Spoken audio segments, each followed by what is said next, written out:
안녕하세요. 창세기 32장 시작합니다.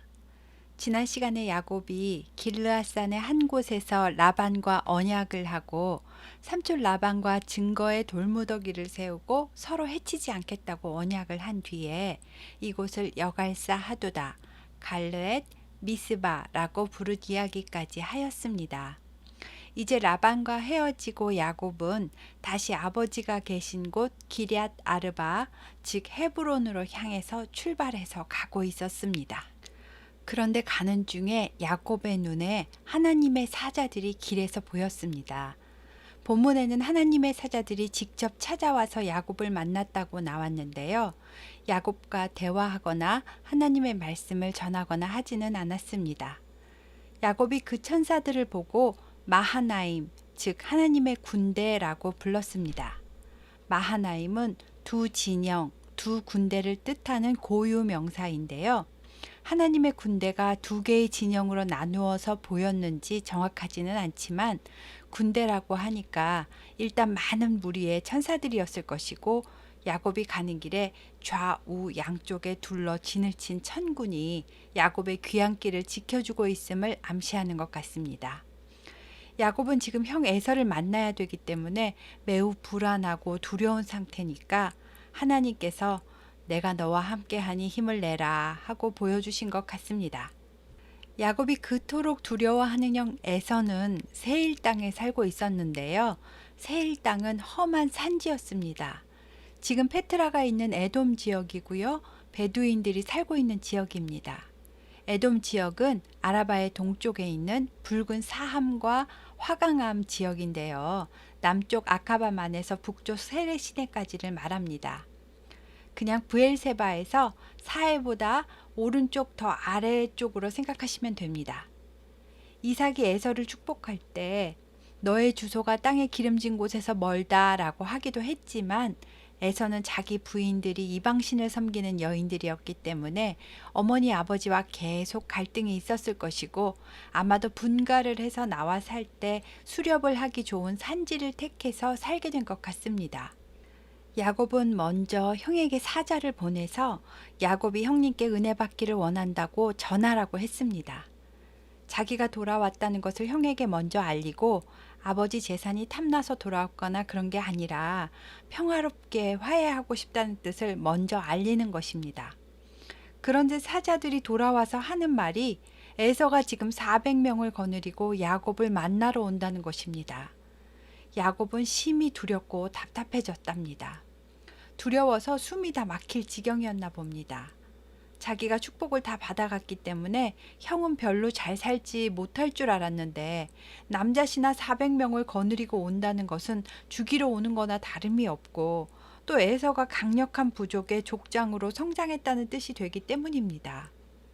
야곱은 희생을 최소한으로 줄이려고 가족들과 종들과 양과 소와 낙타를 두 떼로 나누고 에서가 한 떼를 치면 한 떼는 피할 수 있겠지 하고 너무 절박한 상태에서 하나님께 기도합니다. 하나님께서 고향으로 돌아가라고 하셨고 은혜도 준다고 하셨습니다. 외삼촌 라반에게 갈 때는 지팡이 하나 들고 갔었는데 하나님께서 복 주셔서 지금은 두 떼나 이루었습니다. 그러나 지금 형 에서에게 저와 가족들이 다 죽게 될까봐 너무나 겁이 나오니 도와주소서. 전에 하나님께서 제 자손을 바다의 모래같이 많게 하겠다고 하지 않으셨나이까. 바다의 모래같이 자손을 많게 해준다는 말은 아브라함에게 하신 말씀이었는데요. 아마 야곱이 할아버지에게 어릴 적에 들었나 봅니다. 살려달라고 열심히 기도를 한 후에 야곱은 550마리가 넘는 가축을 에서를 위한 예물로 따로 준비를 해서 각각 세 떼로 나누고 첫 번째 팀을 먼저 출발시키면서 에서를 만나거든 야곱이 에서에게 보내는 예물입니다 라고 말하도록 지시합니다. 그리고 두 번째 팀, 세 번째 팀도 그렇게 하라고 지시하고 보냈습니다. 물질에 약한 에서가 세 번이나 선물을 받으면 오면서 좀 감정이 풀리지 않을까, 그럼 혹시 나를 용서하고 받아주지 않을까 하는 마음에서 야곱이 또 머리를 좀 썼습니다. 예물 가진 팀을 앞서 보내고 밤이 되었습니다. 야곱은 두 아내와 두 여종과 11명의 아들과 1명의 딸을 인도해서 야복 나루를 건너가게 하고 자기는 건너가지 않고 홀로 남았습니다. 야복강은 폭이 좁고 우기에만 물이 흐르는 간헐천이라서 물이 적으면 배 없이 양들도 그냥 건너가는 개울입니다. 그래서 야복 나루는 금방 건너갈 수가 있었고 먼저 건너간 가족들 무리도 다 보였을 것입니다. 야곱은 강 건너편에 혼자 남아 이제 본격적으로 기도하기 시작했습니다. 본문에는 어떤 사람과 밤새도록 씨름을 했다고 써 있습니다. 다급하고 간절한 상황에서 몇 시간씩 기도를 해 보신 경험이 있으시다면 씨름이라는 표현이 금방 와 닿으실 것입니다. 이제 날이 새면 형을 만날 텐데 어떻게 해야 하는지 방법을 달라고 떼쓰듯이 죽기 살기로 기도했었나 봅니다. 그 씨름한 사람이 야곱의 허벅지 관절을 치니까 야곱의 환도뼈가 어긋나게 되었다고 합니다. 아마도 야곱이 꾀가 많은 사람이니까 자기 생각과 자기 고집대로 문제가 해결되길 바라면서 육적인 생각을 내려놓지 못하고 꽉 붙들고 기도를 하니까 하나님께서 육적인 힘을 빼시느라고 슬쩍 툭 건드리셔서 뼈만 어긋나게 하셨습니다. 만약에 힘 조절 안 하시고 치셨으면 인간은 파리 목숨처럼 가루가 되었을 것입니다. 허벅지 관절 뼈가 어긋나니까 이제 더 이상 버팅길 다리 힘이 없습니다. 그래도 손은 꽉 붙들고 안 놓으니까 야곱아, 날도 밝아오는데 이제 그만해라 하셨습니다. 야곱은 너무 절실하니까 저에게 축복해 주시지 않으면 놓지 않겠습니다 라고 말합니다. 그 사람은 내 이름이 무엇이냐 라고 물었고 야곱입니다 라고 대답했습니다. 이름을 몰라서 물으신 것이 아닙니다. 너의 존재가 무엇인지 되돌아보아라 하고 깨닫게 해주신 것입니다. 우리도 문제가 있어서 막 기도했는데 기도하다 보면 아, 내가 문제였구나 하고 존재의 자각이 일어나는 경험을 하게 되지 않으십니까? 야곱은 지금까지 힘든 자기의 삶이 다 자기가 만든 문제였다는 것을 깨달았을 것입니다. 하나님은 이삭이 지어준 옛사람의 이름을 버리라 하시고 이스라엘이란 새 이름을 주십니다. 새롭게 되기 전에는 항상 옛것을 먼저 청산해야 합니다. 자신만을 위해 남의 발 뒤꿈치를 잡으며 살았던 야곱에게 이제 육적인 삶을 청산하고 하나님만 붙드는 삶을 살라고 하십니다. 이스라엘의 이는 명사를 만들 때 붙는 접두어이고요. 스라는 끝까지 최선을 다해 꽉 붙들다라는 사라라는 동사에서 나왔답니다. 엘은 하나님이란 뜻이니까요. 이스라엘은 하나님만 끝까지 꽉 붙드는 자라는 뜻이 됩니다. 한글 본문에서는 하나님과 및 사람들과 겨루어 이기었음이라고 써 있지만 사람이 하나님을 이길 수는 없는 거니까 끝까지 하나님만 붙드는 자로 이해하는 것이 나을 것 같습니다. 이 말을 하나님께 죽기 살기로 끝까지 기도하며 원하는 것을 얻을 수 있다라고 이해하시면 잘못된 해석입니다. 끝까지 하나님의 말씀대로 사는 것을 말합니다. 이스라엘의 다른 이름으로 나중에 여수룬이라고 부르기도 하는데요. 여수룬은 올곧다, 바르다라는 뜻으로 하나님과 친밀한 관계의 이스라엘을 부르는 하나님의 애칭이다로 이해하시면 되겠습니다. 야곱이 씨름한 그 사람에게 당신의 이름을 알려주십시오 라고 묻는데 야곱은 이때까지도 자기와 씨름한 사람이 그냥 하나님의 천사 중 한 명인가 보다 했습니다. 그러나 어찌하여 내 이름을 묻느냐 하고 야곱을 축복하시고 사라지신 후에 야곱이 내가 하나님과 대면해서 봤는데 안 죽고 살았구나 라는 뜻으로 그곳 이름을 브니엘이라고 불렀습니다. 브니엘은 하나님의 얼굴이란 뜻입니다. 씨름한 분이 하나님인데 그 사람이라고 성경이 표현한 것을 보면 성육신 이전에 예수님으로 보는 것이 무난하다고 합니다. 이제 해가 돋았고 야곱은 허벅지 관절에 있는 둔부의 힘줄이 손상되어서 다리를 절게 되었습니다. 지금도 유대인들은 그 힘줄이 하나님과 접촉이 된 부분이니까 거룩히 받쳐진 것이다라면서 짐승을 먹을 때는 엉덩이와 다리로 연결되는 힘줄은 끊어내고 먹지 않는다고 합니다. 야곱은 야복나루 건너편, 즉 브니엘에서 이제 처자들이 있는 쪽으로 건너왔습니다. 눈을 들어서 바라보니까 저기 에서가 400명의 장정을 거느리고 오고 있는 것이 보였습니다. 야곱은 여종들과 그 자식들은 맨 앞에 놓고 레아와 그의 자식들은 가운데, 그 다음 라헬과 요셉은 맨 뒤에 두었습니다. 그리고 자기가 맨 앞으로 나가서 에서를 향해 가는데 몸을 7번 땅에 굽히면서 조금씩 앞으로 나갔습니다. 이것은 옛날에 왕이나 점령자들에게 갖추던 예의 방식인데요. 에서는 먼 발치에서 이 모습을 보고 오면서 야곱이 형 잘못했습니다. 형님 용서하십시오. 형님 화해를 원합니다. 하는 야곱의 몸짓을 느꼈을 것입니다. 게다가 야곱은 밤새 씨름하느라고 눈도 푹 들어가고 초췌한 몰골에다 다리도 쩔뚝쩔뚝거리면서 절을 하면서 오고 있으니 에서는 저 녀석 축복 가로채고 도망가더니 고생이 말이 아니었구만 하고 마음이 풀렸습니다. 에서는 달려가서 야곱을 안고 목을 어금 맞추고 입 맞추고 부둥켜 안고 울었습니다. 야곱은 에서에게 처자들을 소개시켜주고 먼저 보낸 예물도 받아달라고 부탁했습니다. 에서는 나도 소유가 충분하니까 되었다 라고 했지만 야곱이 강권하니까 받았습니다. 에서가 같이 가자고 하니까 야곱은 애들도 아직 어리고 먼 길 오느라고 다 지쳤다고 먼저 가시면 천천히 뒤따라가 형 사시는 세일로 가겠다고 합니다. 에서가 자기 종들을 붙여 길을 인도해 주겠다고 해도 야곱은 아니라고 그냥 우리끼리 편하게 가고 싶다고 너그럽게 이해해 달라고 하니까 에서는 그냥 자기 세일로 돌아갔습니다. 지금 야곱의 무리는 야복강을 건너온 어딘가에서 에서와 상봉하고 화해하고 헤어졌습니다. 야곱은 에서가 사는 세일로 따라가겠다고 했지만 원래 가려던 곳은 아버지가 계신 헤브론입니다. 그런데 야곱은 헤브론으로 가지 않고 근처 숫곳이란 곳에 가서 꽤 오랫동안 눌러 삽니다. 17절을 보면 자기를 위하여 집을 짓고 자기 가축을 위하여 우릿간을 지었답니다.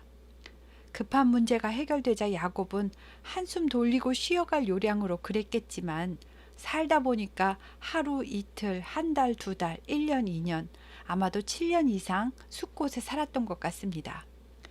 야곱은 급할 때만 하나님 찾고 숫곳에서는 단을 쌓았단 말조차 없습니다. 평안이 되돌아오게 되면 베델이 하나님의 집이 되겠다고 서원했던 것도 다 잊어버렸나 봅니다. 그렇게 살다가 요단강을 건너서 가나안 땅인 세겜이란 곳으로 이주를 하였습니다. 세겜은 히위 족속 중에 하몰이란 사람이 세운 성읍인데요.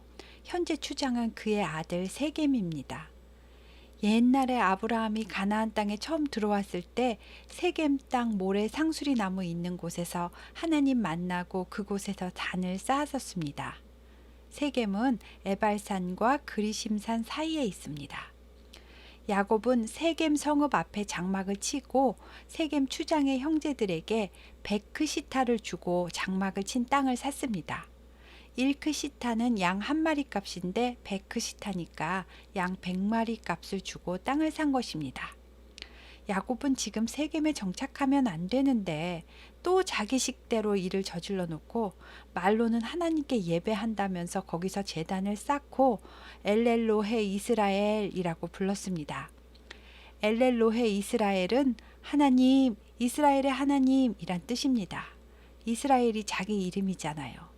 자기 맘대로 계획하고 살면서 땅 사고 좀 잘 되면 나의 하나님이 인도하셨습니다 하고 그럴듯하게 말하는 겁니다. 하나님은 이스라엘로 이름이 바뀐 야곱을 진짜 이스라엘 되게 견인하셔야 하잖아요. 이제 그냥 두실 리가 없습니다.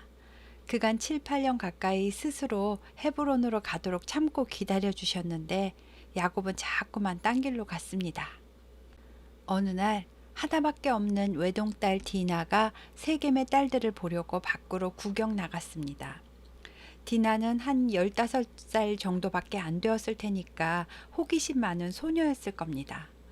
그런데 그 땅의 추장 세겜이 디나를 보고 한눈에 반해서 사랑하게 되었는데요.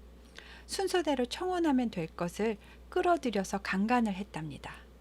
그러고는 자기 아버지 하몰에게 디나와 결혼하게 해달라고 말합니다.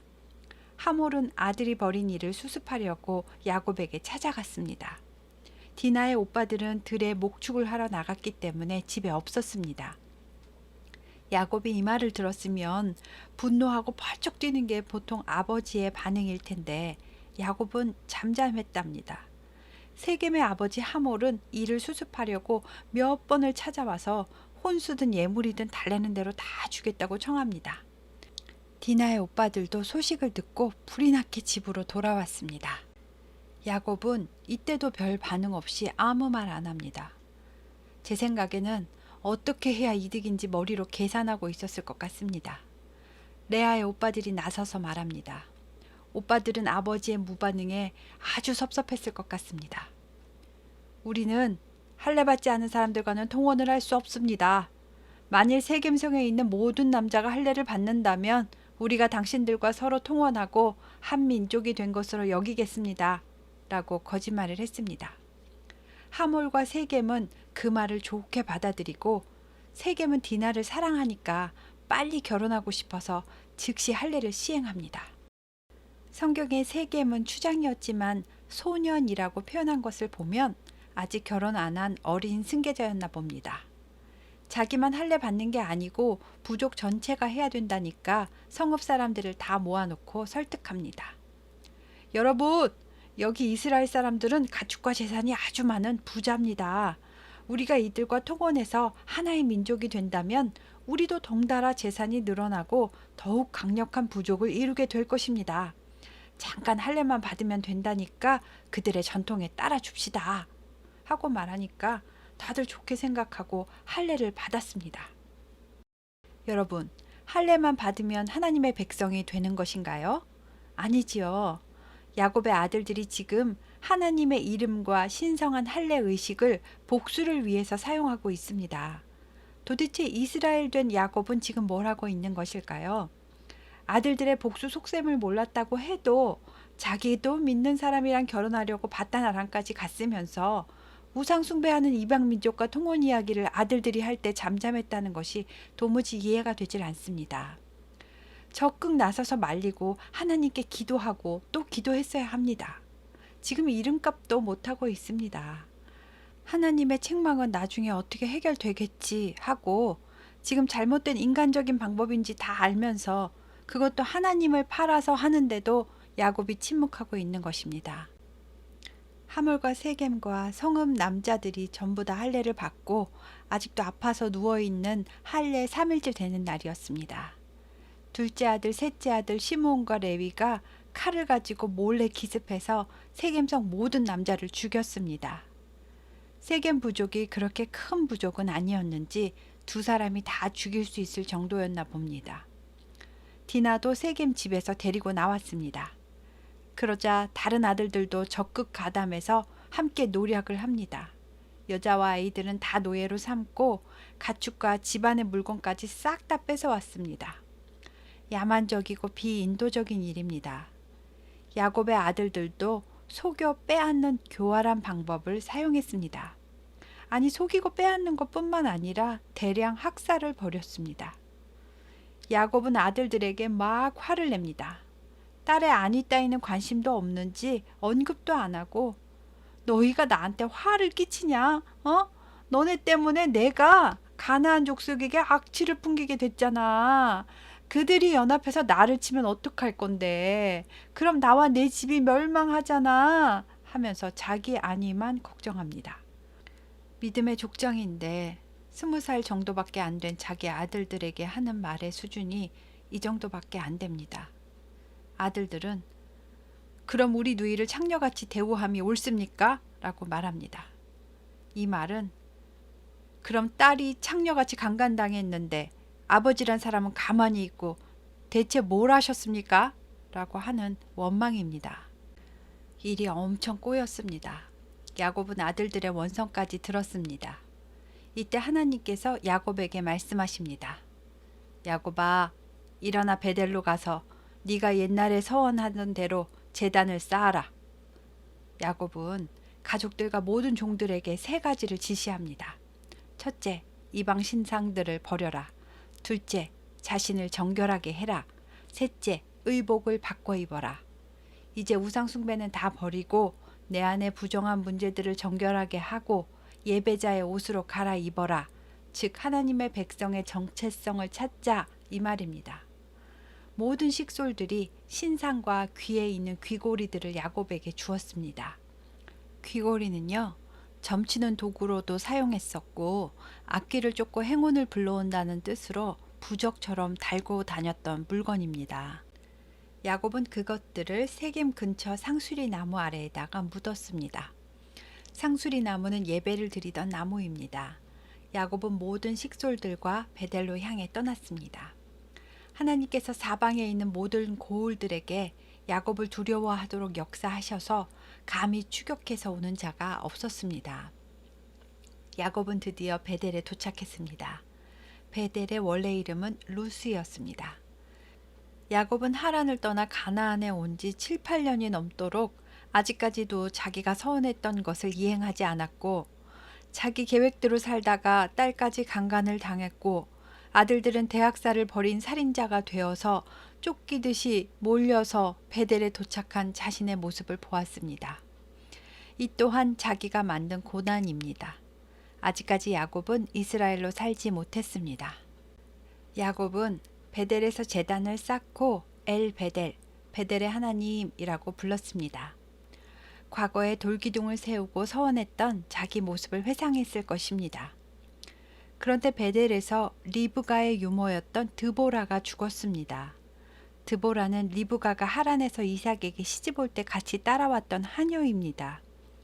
그러니 야곱이 날 때부터 같이 키웠을 것인데 드보라는 왜 야곱과 함께 있는 것일까요? 야곱이 에서를 피해 도망할 때는 혼자 갔었는데 말입니다. 아마도 엄마 리브가가 죽을 때 아들 야곱을 생각하면서 드보라에게 야곱을 돌봐달라고 유언을 하지 않았을까. 그래서 드보라는 리브가가 죽은 후에 야곱에게로 가서 야곱이 어머니 임종도 보지 못한 슬픔을 위로해주고 옆에서 엄마처럼 품어주었던 것이 아닌가 추측해 봅니다. 아무튼 야곱은 드보라의 죽음을 매우 슬퍼한 것 같습니다. 드보라를 상수리 나무 아래에 묻고 알론 바굿, 곡함의 상수리라고 불렀습니다. 야곱이 모든 서원을 다 이행하자 하나님이 다시 나타나셔서 언약해 주신 내용을 다시 한번 말씀해 주십니다. 그리고 이제 진짜 야곱이 아닌 이스라엘로 부르겠다고 말씀하십니다. 그리고 생육하고 번성하라. 내가 민족을 이루고 왕들이 네 후손에서 나올 것이다 하셨습니다. 야곱은 하나님이 말씀하시던 곳에 옛날처럼 돌기둥을 세우고 전제물을 붓고 또 그 위에 기름을 부었습니다. 전제물은 제사 지낼 때 포도주나 기름이나 피를 부어드리는 것을 말합니다. 그리고 그곳을 거룩하게 구별하고 다시 이름을 베델, 하나님의 집으로 명명했습니다. 야곱은 다시 길을 떠납니다. 최종 목적지는 아버지가 계신 헤브론이기 때문입니다. 베델에서 얼마 가지 못해서 베들라헴의 에브랏이라는 길에서 임신 중이던 라헬이 산통이 와서 해산하게 되었습니다. 그런데 난산이라서 너무나 고생을 하다가 그만 죽게 되었습니다. 산파가 죽어가는 라헬에게 두려워 마세요 아들입니다 라고 말하니까 라헬이 아들 이름을 베노니 즉 슬픔의 아들이라고 말하며 죽습니다. 엄마 없이 다른 형제들에게 치이면서 천덕꾸러기 같이 자라날 아들을 예상하고 슬퍼하면서 그랬겠지요. 그러나 아버지는 베냐민, 즉 오른손의 아들, 권능의 아들로 이름을 바꾸었습니다. 라헬은 에브랏, 곧 베들레헴 길에 장사되었습니다. 야곱은 지금까지 특별한 일이나 중요한 일이 있을 때마다 돌기둥을 세웠는데요. 당시 여자들의 죽음에다는 비석을 세운 일이 없었는데 너무나 사랑했던 라헬의 죽음 앞에 그냥 지나갈 수가 없었는지 비석을 세워놓습니다. 야곱은 다시 길을 떠나 헤브론으로 향했고 중간에 에델 망대를 지나 장막을 쳤습니다. 그런데 이번에는 큰아들 루우벤이 야곱의 첫 비라와 동침하는 사건이 벌어졌습니다. 20대 초반의 젊은이가 그래도 자기 동생들 엄마인데 못해도 자기보다 15살 이상 많았을 빌하와 뜬금없이 동침을 하다니 좀 이해가 되질 않았습니다. 신학자들은 야곱이 라헬만을 사랑하고 레아는 좀 많이 등한시하니까 큰아들 르우벤은 엄마가 불쌍하다고 늘 생각했을 것이다. 라헬이 죽었는데도 야곱은 그를 그리워하면서 라헬의 여종 빌하에게로 들어가니까 합판체를 가져다 엄마에게 줄 만큼 효자였던 르우벤이 아버지가 이제 자기 엄마만 바라보도록 빌하를 범했던 것 같다라고 말씀을 하셨는데 이 이야기가 훨씬 설득력 있는 것 같습니다. 이 또한 야곱의 편애가 가져온 불상사입니다. 야곱은 드디어 아버지 이삭이 있는 헤브론에 도착했습니다. 아버지와 상봉하고 야곱은 헤브론에서 살다가 중간에 가장 아끼고 사랑하던 요셉을 잃게 되는데요. 그 이야기는 뒤에 37장에 구체적으로 나오고요. 35장에는 이삭이 죽는 장면이 먼저 나옵니다. 이삭은 180세가 되었을 때 기운이 다해서 죽었고 에서와 야곱이 사이좋게 어머니와 할아버지 할머니가 계시는 막펠라 굴에 열조의 무덤에 잘 장사하였습니다. 아버지가 죽었을 때 야곱의 나이는 120세였을 것입니다. 할아버지 이삭이 죽었을 때 르우벤은 35세 정도? 동생들은 그 밑으로 쭈루룩 20대 후반에서 30대 초반이었을 것입니다.